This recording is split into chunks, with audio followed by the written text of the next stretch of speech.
Você já ouviu falar do Evangelho de Lucas?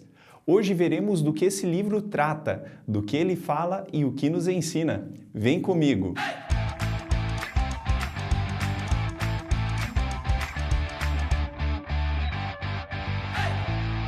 O livro de Lucas contém 24 capítulos e está localizado entre os evangelhos no Novo Testamento. Quanto à autoria desse evangelho, apesar de ser anônimo, a tradição da igreja atribui a Lucas, um gentil de Antioquia, médico cristão, que se dispôs a compilar de forma minuciosa e ordenada os acontecimentos da vida de Jesus, bem como o seu ensino. Seu propósito é apontado logo nos primeiros versos do livro, pois Lucas desejava esclarecer a Teófilo, uma possível autoridade do mundo da época, sobre a veracidade do ensino e da fé cristã.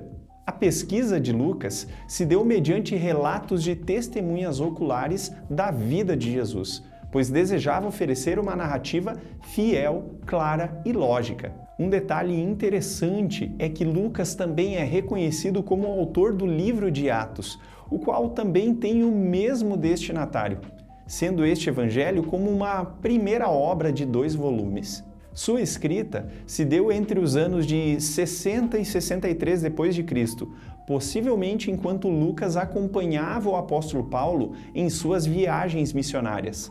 Lucas era reconhecido como um fiel colaborador ministerial do apóstolo.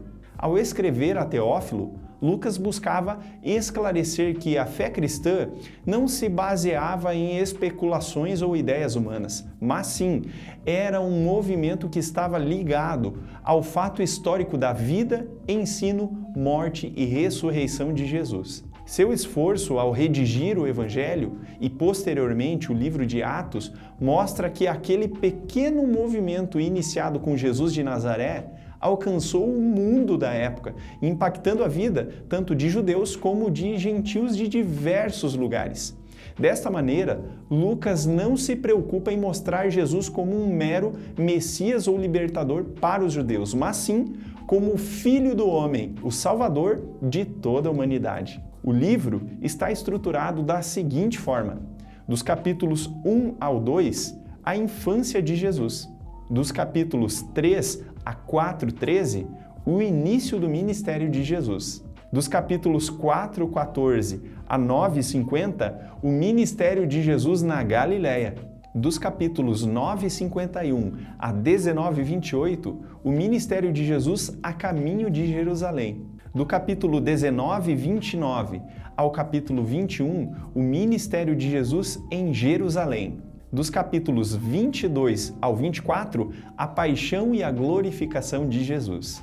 Vejamos quais lições este livro nos traz. Jesus veio salvar todo aquele que está perdido, independente de raças. Jesus, enquanto homem, é o nosso padrão perfeito. Jesus, enquanto Deus, manifesta sua divindade em tudo o que faz. Mais algumas curiosidades deste livro.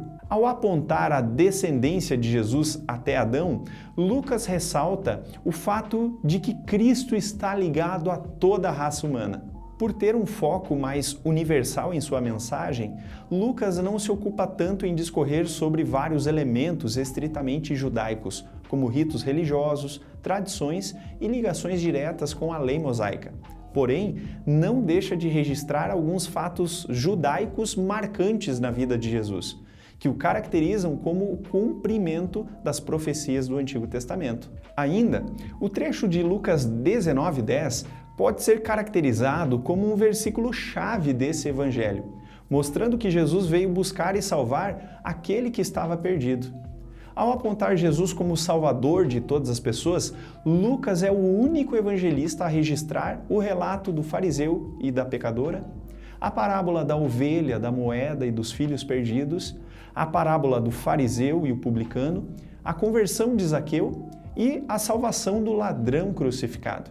Juntamente com o livro de Mateus e Marcos, Lucas integra o grupo dos evangelhos sinóticos, ou seja, aqueles que utilizam de uma mesma ótica da história. ou ainda que tem similaridade no seu conteúdo e narrativa, podendo ter compartilhado das mesmas bases de influência ou mesmo informações entre os autores. O livro de Lucas é o mais extenso em conteúdo dentre os 4 evangelhos. Este evangelho enfatiza a oração mais do que os outros evangelhos. Ainda, Lucas registra nesse livro 9 momentos de orações de Jesus que não são registrados pelos outros evangelistas. Você gostou desse breve resumo? Espero que sim. Então curta e compartilhe com os seus amigos. Nós da Faculdade Batista Pioneira estamos à disposição para te ajudar a entender melhor a Palavra de Deus. Até mais!